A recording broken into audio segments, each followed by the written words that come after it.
Well, hello everybody and welcome back to the All Saints podcast. So before we begin on today's main topic, I want to give you a quick heads up about something else that's going to be coming down the pike at some point in the next few weeks and months, I hope. Hopefully weeks rather than months. A forthcoming episode featuring one of our most popular guests from 2024, Pastor Mark Winter, a Methodist pastor who worships here with us at All Saints occasionally. Those of you who are members here know his daughter and son-in-law and his grandchildren well. They're all members here at All Saints, but Pastor Winter with his wife visits All Saints probably a couple of times a month and worships with us. And he featured on the podcast here in the aftermath, if that's the right way of putting it, of an article that he wrote entitled, "Did you hear the one about the Methodist minister who walked into a Reformed church?" Or words to that effect. And it was really interesting. I know many of you read the article, found it really instructive.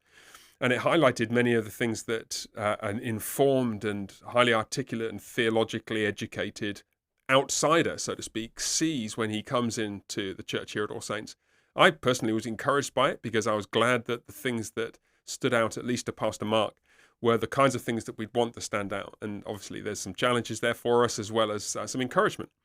But anyway, I had a brief conversation last Sunday with Pastor Mark. He was visiting again. And I asked him, I said, there's a bunch of people here at All Saints who would love to hear you and me sit down and talk theology. Do you think you'd be willing to do that? And to my delight, not my surprise, but to my delight, he smiled and said, yeah, I think we could do that. And so what I have in mind is to pull together some questions for Pastor Mark, and he and I will sit down and talk about them. And obviously, those of you who know the Methodist Church is theologically Arminian, in distinction from All Saints and Presbyterian churches in general, which are theologically Calvinist. Those of you who don't know what those terms mean, don't worry, tune into the podcast where it comes, and we'll work through those and explain them to you. Those of you who do know what they mean, well, this would be an opportunity for you to ask any questions of Pastor Mark, or perhaps of me, that you'd like us to talk about, any issues you'd like us to pick up. Perhaps you yourself have come from an Arminian background, whether in the Methodist Church or quite likely in other churches as well. Arminian theology is widely embraced in many different Protestant traditions in the American South and Texas and elsewhere. But perhaps you want to hear us talk about some of the things that you have wrestled with in the past or have maybe even wrestled with at the present time. And I'm delighted that Pastor Mark and I will be able to sit down and have what I'm very confident will be the right kind of discussion, just working through some of those distinctions in theological outlook between us. We probably won't change each other's minds, but hopefully we'll come to a clearer understanding of where each other stand, and maybe it'll be interesting for you guys as you listen in. So what do you need to do?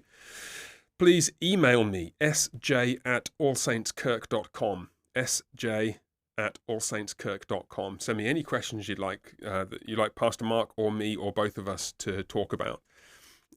You can just stick anything in the subject line that just draws attention to it. Then I'll get all those questions together, and when I think we've got enough and I've supplemented them with a few of my own and removed any obviously whimsical ones, I will then sit down, Lord willing, with Pastor Mark, and we'll go through them, and hopefully it'll be informative and edifying for you all. So sj@allsaintskirk.com to send your questions in. Okay, so that's the housekeeping out of the way. Now, the main subject for today's podcast, I would like to talk about circumcision. Well, I say I'd like to talk about it. Sometimes you get to talk about things as a pastor that might not be what you particularly want to talk about, but you realize there's a pastoral need for the conversation, and so that's more or less where we are today. I've been intrigued, actually, and somewhat surprised by the steady trickle of questions I've had over the years from parents of newborn children here at All Saints who have been wondering about whether it's appropriate, whether it's okay, whether it's required, whether it's unacceptable or acceptable to have their male newborn children circumcised. Just point of clarity here, we are obviously talking not about the barbaric and illegal and outrageous mutilations that are performed on female children in some parts of the world. That is not what we're talking about here. We're talking about male circumcision for baby boys in the kind of way that it was practiced in Old Covenant era, in eras under older covenants in Israel's history, and of course is still practiced today by many Jews and by Muslims, and it turns out by other people as well, people who are not Muslim or Jewish.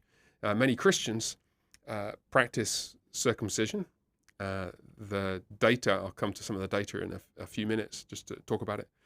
But I want to try and address this question by teasing apart the kinds of reasons that people might adduce for wanting to have their baby boys circumcised. I don't quite know how to preface this to avoid causing offense. Maybe the best thing is to say, just at the outset, I realize that men who are listening to this and wives of husbands who are listening to this, well, either you or your husband have been circumcised or you have not. And if you haven't been, I suspect it's quite unlikely that you're going to want to take the plunge now in adult life. If you have been, and this is actually more to the point given what I'm about to say, there isn't a huge amount that you can do about the procedure. It's an irreversible procedure. And I don't want you to feel that this is in any way directed at anybody. I certainly don't want you to feel like there's any remorse or anxiety that you need to feel in consequence of this. I want to try and address this in the most kind of level-headed way that I possibly can. And at one level, the first thing I want to say is that simply as a surgical procedure, if you're a man and your parents opted for this when you're a child, or maybe, and this is quite rare by comparison, but maybe for some other medical reason during your life this has been recommended to you and you've had the operation performed. Nothing that I'm about to say, please, should give you any anxiety or any concern about this. If it's that you were recommended this for medical reasons, and there is a small percentage of men for whom is actually a valuable surgery to be performed, not as an infant, but as a teen or even a young adult or an adult. If you're one of those people for whom it was necessary to relieve pain of whatever kind, and I'm very glad that the doctors were there. I'm very glad that you followed their advice. I'm grateful to God for the surgeons and the doctors and everybody else. Well done. Glad you did that. And if you were circumcised as a child, and again, I'm anticipating what I'm about to say, I don't want you to feel in any way, oh my goodness, this was a terrible mistake. It wasn't a terrible mistake. And I don't want you to feel in any way any kind of sense of remorse or frustration or disappointment or inadequacy. There's nothing. I want to just keep issuing reassurances until I've reassured everybody in the room. And if I could see you all, I'd have some sense of whether there are still furrowed eyebrows at this point. I'm just hoping that there are not. And if anything I do say at this point introduces any sense of anxiety or uncertainty for you personally, please don't hesitate to get in touch. As it stands, though, this is just the best way I thought I could find of spending the necessary few minutes talking about this, given that it is an issue that people ask about. And it's right that people should ask their pastors about practical questions like this, especially where in the minds of some people there is a kind of religious or cultural element mixed up with it, and they're trying to sort out, is this a right thing or is it a necessary thing to do? I don't know, have I issued enough caveats yet? Are you all kind of chilled so that whatever state you're in, you're not going to be made anxious or worried because of what I'm about to say? I hope so. If not, please go back 3 minutes in this podcast and just listen to all the caveats and reassurances again, and hopefully that'll do the trick. Okay, so let's go through the kinds of reasons why people might today, as parents, opt to circumcise their newborn boys. I think you could probably categorize them under a number of headings. Firstly, some people do it for religious reasons. We'll talk about that first. Then there are medical reasons. We'll talk about that as well. And there are also cultural reasons. We might flip those two around depending on where we get to. But medical, cultural or social, and religious reasons. I think those are the three headings we should talk about. Let's talk about the easy one first, okay? Let's talk about the religious issue. Are there any religious reasons, any good biblical reasons why a New Covenant Christian should have his son circumcised? The answer is an unequivocal no. me say that again. It is not biblically required for Christians to circumcise their children. In fact, if you go back to the book of Galatians, you can see very clearly that there are circumstances in which the insistence upon circumcision for religious reasons is actually out of keeping with Christian faithfulness. In the Galatian church, as actually in many churches in the first century, the ongoing insistence of people on circumcising their baby boys after the coming of Christ was a kind of a way of giving concrete voice to the thought that they wanted to go back to live under the older covenants as though Christ had never come. And Paul speaks very, very sharply against that in Galatians. Check out Philippians as well. The point is that circumcision is an old covenant ritual.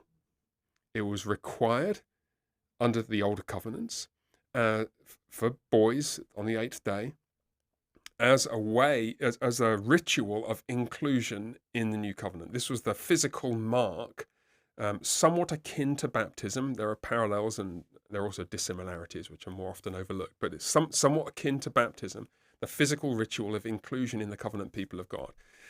That's why you get the warning in Genesis 17, which seems really stringent. Like if any male among your people is not circumcised, he's cut off from my covenant. It's why Moses was nearly put to death by the angel of the Lord until Zipporah, his wife, intervened because he hadn't had his son circumcised.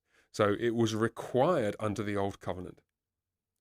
It is not required under the new covenant. Let me say that again. If you're a Christian and you're thinking, we've got our dear little newborn Jimmy or newborn Johnny, and this little boy, our beloved baby, and the doctor says, are you going to circumcise him? Would you like him to be circumcised? You should not let any thought that it might be biblically required or biblically appropriate or biblically relevant in any way intrude upon your thinking at that point.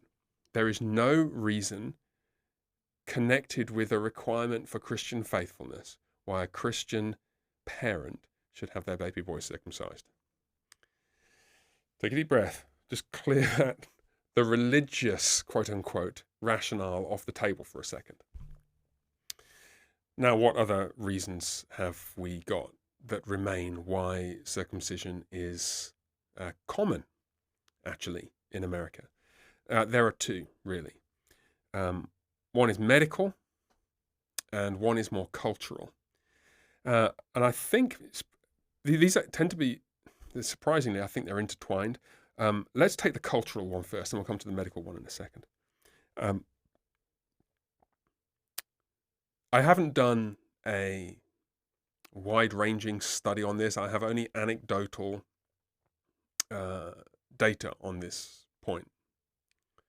But it does seem to me that both in the minds of people who are thinking about getting their sons circumcised as babies, and also among some doctors who commend the practice, the most pressing set of considerations have to do with, well, this is just sort of socially expected, culturally accepted practice. None of us wants our kids to feel awkward in any context, whether, socially or with their friends.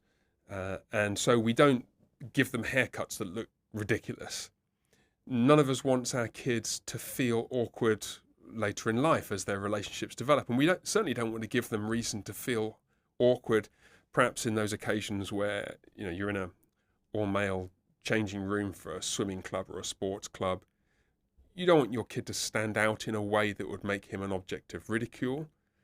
And in the marriage context, you'd want to prepare your son for marriage in such a way that you weren't making things more awkward for him, more uncomfortable for him than it would need to be, right? None of us want to create a cultural or social acceptance barrier for our sons. And it strikes me that this is a significant factor for many people. Actually, this is how we operate a lot of the time with all kinds of things. We just sort of do them because they're done in our community. Now, if that's the case, what I encourage you to do, as in, if that's the case, if that's the form in which the motive presses upon you, I'd encourage you to just try and identify that that's the case. And I'm not now saying that you should not go through with that process. Social considerations are significant considerations. Cultural and even traditional considerations are significant considerations. But I just urge you to first try and clear your mind as much as you can and make sure that there are no kind of quasi-religious, quasi-Christian considerations intruding as well. In other words, make sure that you're not feeling like, well, the Bible kind of says something about this as well, doesn't it?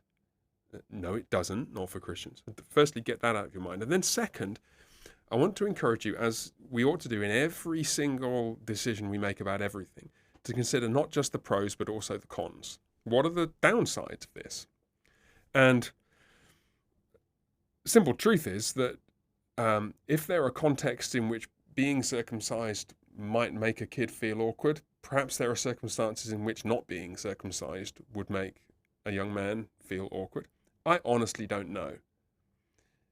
But at the very least, we ought not to make the assumption that one path leads to social acceptance, the other path leads to social ostracism.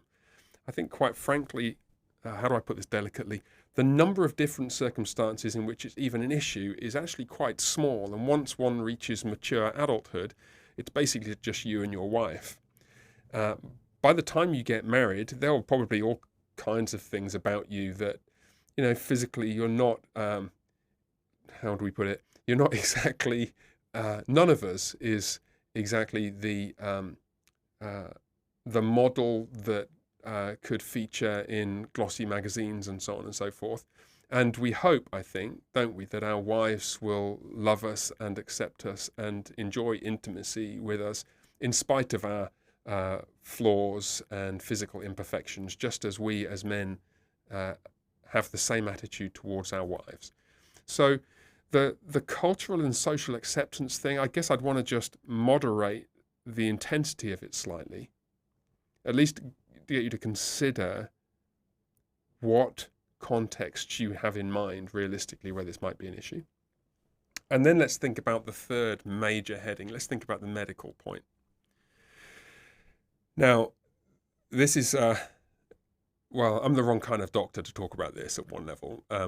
And in a medical context, I would always want to defer to the verdict of responsible, qualified physicians who are motivated by the desire to give the best possible medical care to our children. So, what does that mean? What it means is, if you are told by somebody whom you have good reason to believe that for your child in particular, the best thing for your son is that he should be circumcised for medical reasons, and the doctor can list the medical reasons. And if you're told that these benefits will outweigh the negative risks, there are always risks with surgery, however minor. There's risks of infection, risks of accidents taking place during the surgery and damage to the organ or to adjacent organs. I think it's very rare, but all these risks ought to be weighed. If, when you've weighed the pros and the cons, from a medical standpoint, you have good reason to believe that this doctor is giving you good advice from a position of expertise and a position of not having mixed motives, having no bad incentives are at work. They genuinely want what's best for your son. Then I would encourage you to take your doctor's advice.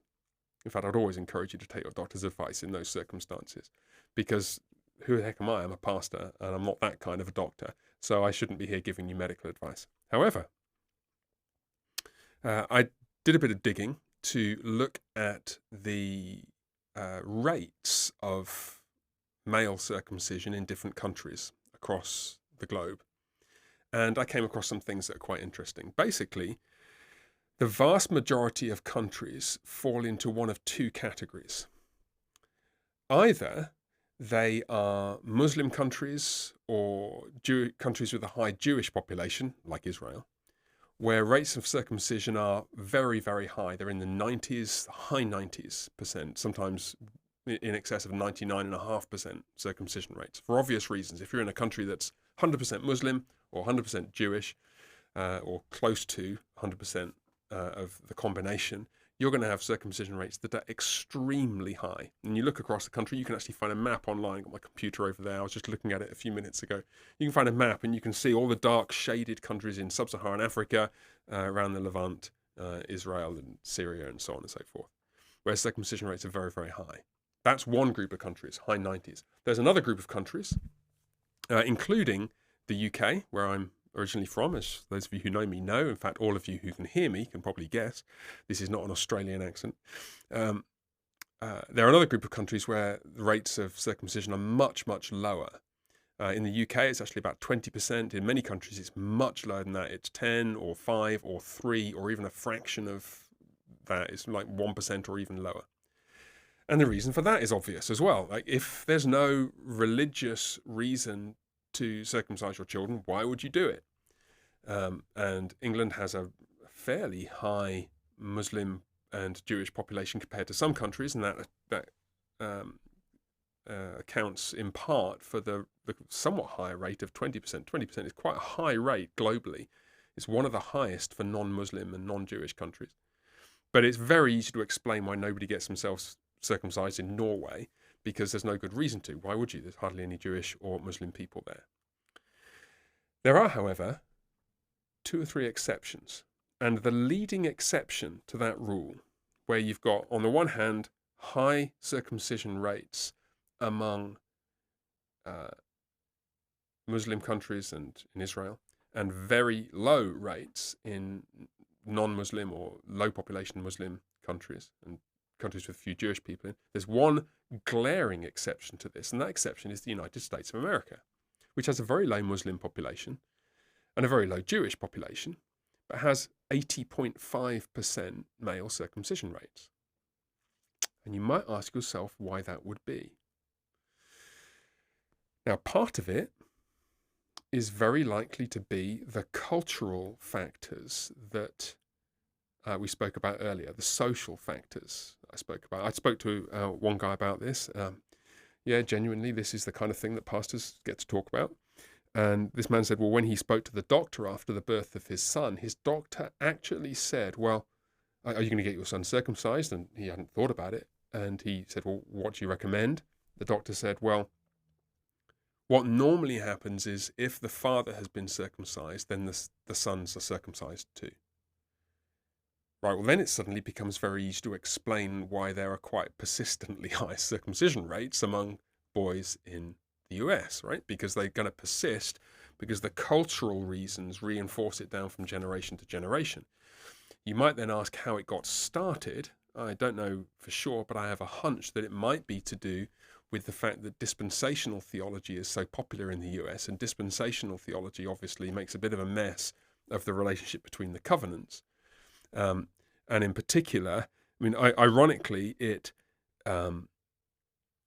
simultaneously introduces greater divisions and distinctions between the New Covenant and the Older Covenants, while at the same time creating this sort of diffuse sense in which those Old Testament regulations are still at some point in the future going to become relevant again.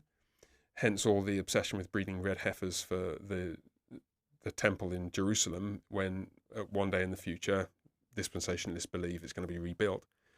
Well, it's kind of in keeping with that to have that sort of reverence for the Old Testament laws about circumcision. I don't know that that's the reason how this got started. There's actually some digging to be done there, I think.